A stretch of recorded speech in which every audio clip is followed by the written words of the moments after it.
James Webb Telescope has been staring into deep space for years now, and for most of that time, it did exactly what scientists expected. It photographed nebulae, it counted galaxies, it confirmed what we already knew about the cosmos. But recently, something changed. The data stopped confirming our theories and started contradicting them. And now, quietly, carefully, without much fanfare, a growing number of physicists are admitting something unsettling. The universe we thought we understood may not be the universe that actually exists. Let's start with the basics. When Webb was launched, its main job was to look back in time. Light takes time to travel, so the farther away something is, the older the light we're seeing. Point Webb at the edge of the observable universe, and you're essentially looking at a photograph taken billions of years ago. Scientists expected to see small, faint, chaotic blobs of gas slowly clumping together into the first galaxies. That's what the Big Bang model predicts. Small beginnings, gradual growth, order emerging slowly out of chaos. Instead, Webb found monsters. Fully formed, massive, strangely organized galaxies sitting exactly where there should have been nothing but scattered gas. These galaxies appeared just a few 100 million years after the universe supposedly began, and by every calculation we have, they shouldn't exist. There simply wasn't enough time for gravity to pull that much matter together into something so large, so bright, and so structured. Astronomers have a term for objects like this now. They call them impossible galaxies, because that's genuinely what the math says they are. Impossible. At first, researchers assumed it was a fluke, maybe a measurement error, maybe a strange trick of light bending around some closer object. But then they found more, and more. Dozens of these fully grown galaxies sitting in a part of the universe's history where, according to everything we've built our understanding on, there should have been nothing but infant clouds of hydrogen. The pattern was too consistent to dismiss. Something about our timeline was wrong, or something about our physics was wrong, or both. Then came an even stranger discovery. Some of these early galaxies weren't behaving like galaxies at all. Normal galaxies are messy. They're full of gas and dust, slowly cooking that raw material into new stars over billions of years. But a handful of the galaxies Webb found had already burned through almost everything. Nearly all their matter had already been converted into stars, as if millions of years of stellar evolution had been compressed into a fraction of the expected time. It's like finding a fully grown tree in a garden that was planted yesterday. It shouldn't be there, and yet there it is, roots and all. This is where things start to get genuinely uncomfortable for physicists, because these aren't fringe internet theories anymore. These are papers published in respected journals, discussed at real conferences, debated by people with real credentials. And the debate isn't really about whether these galaxies exist. Webb's images are clear. The debate is about what their existence means. Some researchers think our models of early star formation are simply incomplete, and that, with a few adjustments, everything can still fit inside the standard picture of the Big Bang. Others aren't so sure. A smaller, more vocal group is beginning to ask a much bigger question. What if the timeline itself is the problem? What if the universe isn't as young as we think? Or what if it didn't begin the way we assume it did? To understand why this question is so explosive, you have to understand what the Big Bang model actually promises. It's not just a story about an explosion. It's a mathematical framework that predicts, with impressive precision, how fast galaxies should form, how much matter should exist at each stage, and how structures should evolve over time. For decades, that framework has worked remarkably well. It's why the Big Bang isn't just a hypothesis anymore. It's treated as one of the best supported ideas in all of science. But a good scientific model isn't judged by how well it explains the past. It's judged by how well it predicts the future. And right now, this model is failing its most important test. It didn't predict what Webb is seeing, not even close. There's another piece of this puzzle that gets far less attention than the impossible galaxies, but might be even stranger. While mapping distant light sources, Webb's instruments picked up something odd in the background noise of the universe, a faint, repeating signal that doesn't match any known cosmic process. It's not the leftover heat from the Big Bang, which we've mapped extensively. It's not a pulsar, which spins and blinks in predictable, well-understood ways. It's not gravitational waves, which we can now detect and characterize with dedicated observatories. It's something else, a rhythm buried in the noise, appearing at regular intervals, in a pattern precise enough that some researchers have started referring to it, half-jokingly, as an underlying heartbeat in the structure of space itself. No one is claiming this is proof of anything supernatural, but no one has been able to explain it either, and unexplained periodic signals from deep space tend to make scientists very, very cautious about jumping to conclusions in either direction. Then there's the gravity problem, which might be the strangest piece of all. When astronomers study distant galaxies, they don't just look at light, they measure how that light bends. Massive objects warp space around them, and that warping distorts the path of light traveling near them, an effect called gravitational lensing. It's an incredibly reliable tool for estimating how much mass is actually out there, even mass we can't see directly, like dark matter. But some of the regions Webb has observed show far more gravitational bending than the visible matter can account for, even after factoring in the dark matter we already assume is there. Something in these regions is bending light more than it should, something with real mass and real gravitational pull that we simply cannot see or identify with any of our current tools. This has led to one of the more radical ideas circulating in cosmology right now, the notion that some of what we're detecting isn't dark matter in the traditional sense at all, but some other kind of structure entirely, something that behaves like mass without behaving like any known particle or field. It's an idea still very much on the fringes of mainstream physics, but it's being taken more seriously than it would have been just a few years ago, largely because Webb keeps handing scientists data that doesn't fit neatly into the old boxes. Put all of these anomalies together, the impossible galaxies, the mysterious background rhythm, the unexplained gravitational excess, and you start to see why some physicists are using words they normally avoid, words like crisis and words like paradigm shift. Science doesn't like admitting uncertainty, especially about something as foundational as the origin of the universe. But the honest truth is that right now, in observatories and university departments around the world, some of the smartest people on the planet are staring at Webb's data and admitting they don't fully understand what they're looking at. That doesn't mean the Big Bang is wrong. It's important to be clear about that. Overwhelming evidence still supports the idea that our universe expanded from an extremely hot, dense state billions of years ago. Cosmic background radiation, the abundance of light elements, the large-scale structure of galaxies, all of it lines up with a universe that had a beginning. What Webb's discoveries suggest isn't that the whole model is broken, but that some part of our understanding of the earliest moments after that beginning is incomplete, maybe significantly so. Perhaps galaxies formed faster than we thought possible, because of some process we haven't identified yet. Perhaps the early universe was structured differently than our simulations assume, or perhaps, and this is the possibility that keeps some researchers up at night, our assumptions about time itself in those first few 100 million years need to be reconsidered entirely. Some scientists have floated even bolder ideas to explain the data, ideas that stretch well beyond mainstream cosmology.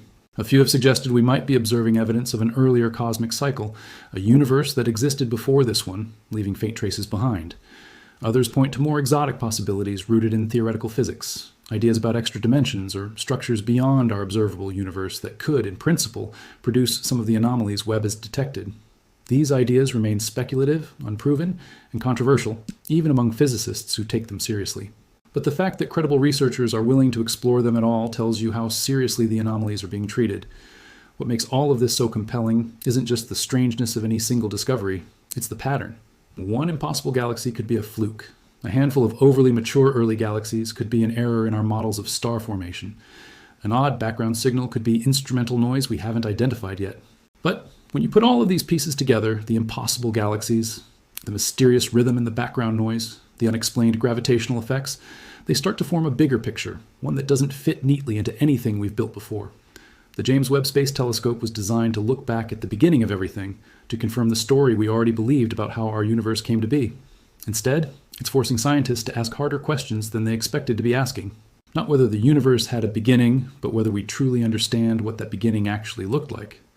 Not whether galaxies exist that early, but how they managed to grow so fast, so massive, so soon. Not whether there's more matter out there than we can see, but what kind of matter it might actually be. Every new image Webb sends back adds another piece to a puzzle that increasingly doesn't fit the picture on the box. And somewhere in that gap between prediction and observation lies either a small correction to our current theories, or something far bigger, a genuine crack in our understanding of how the universe began, how it evolved, and what exactly we're really looking at when we point our most powerful telescope at the edge of everything we know. So the question isn't really whether Webb broke physics. Physics, as a method, doesn't break, it adapts to new evidence. The real question is what we're willing to accept once the evidence stops matching the story we've been telling ourselves. And right now, out at the edge of the observable universe, in light that's been traveling for over 13 billion years, that evidence is telling us something we're only just beginning to understand. There's one more angle to this story that deserves attention, and it has to do with how these discoveries are actually made. Webb doesn't just take pretty pictures, it splits light apart using a technique called spectroscopy, breaking it into its component wavelengths, the same way a prism splits sunlight into a rainbow. Every element in the universe leaves a unique fingerprint in that spectrum, a specific pattern of dark or bright lines that tells astronomers exactly what they're looking at, how far away it is, and how fast it's moving. This is how we know these ancient galaxies are as old and as far away as they appear to be. It's not guesswork. It's not an approximation. The spectral data is about as reliable as measurements get in observational science, which is exactly why these findings are so hard to dismiss. If the distances were wrong, if the ages were wrong, scientists could simply correct the numbers and move on, but the numbers keep checking out. The galaxies really are that old, really are that massive, and really shouldn't exist according to the models we've relied on for decades. This certainty is part of what makes the scientific community's reaction so telling. In most fields, when data contradicts a well-established theory, the first instinct is to look for an error, a miscalibrated instrument, a flawed assumption, a mistake in the analysis. That instinct is healthy, and scientists have absolutely gone through that process here, checking and rechecking the numbers, running the data through multiple independent teams, comparing results across different observatories. And the anomalies have held up every single time. That's the part that should give everyone pause. This isn't a single questionable data point buried in a mountain of confirming evidence. It's a repeating pattern that keeps surviving every attempt to explain it away. So where does that leave us? It leaves cosmologists in a strange position, caught between two futures. In one future, the solution turns out to be something relatively modest, a refinement to our understanding of how the first stars and galaxies formed, perhaps involving faster gas collapse than previously modeled, or more efficient star formation in the chaotic conditions of the early universe. Under this scenario, the Big Bang model survives largely intact, patched and adjusted the way scientific theories often are when new data forces refinement. This has happened before in the history of cosmology. Theories get updated, they don't necessarily get discarded. In the other future, the solution is much bigger and much more unsettling. It would mean that something fundamental about our timeline, or our understanding of matter, or even the structure of space itself in those first critical moments, needs to be rethought from the ground up. This is the future that keeps some physicists awake at night, not because they're hoping for a dramatic answer, but because the data increasingly seems to be pointing away from simple explanations and toward something far stranger. What's remarkable is that we're living through this uncertainty in real time. Most major shifts in scientific understanding happen slowly, debated for decades before the evidence becomes undeniable. Webb has compressed that timeline dramatically. In just a few years of observations, it has produced enough anomalous data to spark genuine public disagreement among leading cosmologists, the kind of disagreement that used to take a generation to develop. Papers are being published and challenged within months. Conferences are turning into open debates rather than polite presentations of settled science. For anyone who loves watching science actually work, this is a genuinely thrilling moment. For anyone who prefers the comfort of settled answers, it's deeply unsettling. It's worth remembering that this isn't the first time a new instrument has upended our picture of the cosmos. When Edwin Hubble first measured the distances to nearby galaxies in the 1920s, he proved that the universe was far larger than anyone believed, and that those galaxies were rushing away from us, evidence that the universe itself was expanding.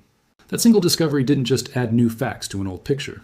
It rewrote the picture entirely, laying the groundwork for the Big Bang theory that Webb's data is now stress testing. Every generation of astronomers seems to inherit a universe that looks nothing like the one their predecessors imagined. And every generation seems certain that this time, finally, we've got it right. Webb is a reminder that we probably haven't, not completely, and maybe we never will. None of this diminishes what the James Webb Space Telescope has accomplished. If anything, it proves the instrument is doing exactly what a truly great scientific tool should do, revealing more questions than it answers, and forcing us to admit the limits of what we thought we understood. A telescope that simply confirmed every existing theory would be far less valuable than one that occasionally breaks them. Confirmation is comfortable, but it doesn't move science forward. Contradiction does. Every uncomfortable data point, every impossible galaxy, every unexplained signal in the noise is a nudge toward a more accurate picture of reality, even if that picture turns out to be far stranger than the one we started with. As Webb continues its mission, pointed at ever more distant and ancient corners of the sky, more of these anomalies are likely to surface, not fewer.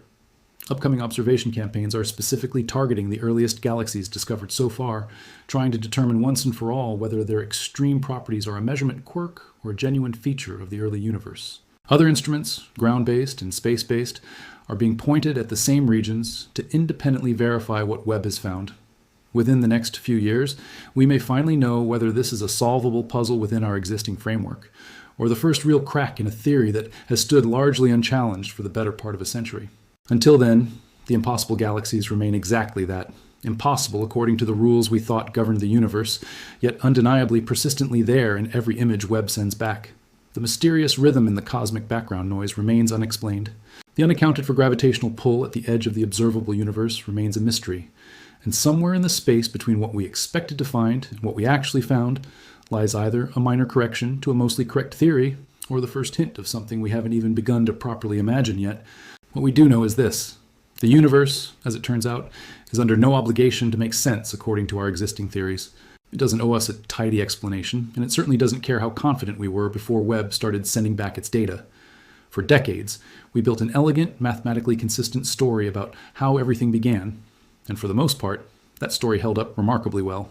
But now, at the very edge of what our instruments can detect, that story is starting to fray at the edges, and no one yet knows how far that fraying extends.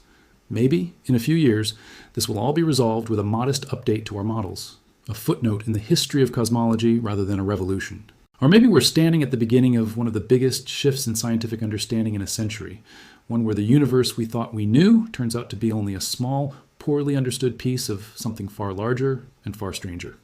Either way, one thing is certain: we're not done being surprised. And the next image Webb sends back could be the one that finally tips the scale from mystery to revelation, or deepens the mystery even further.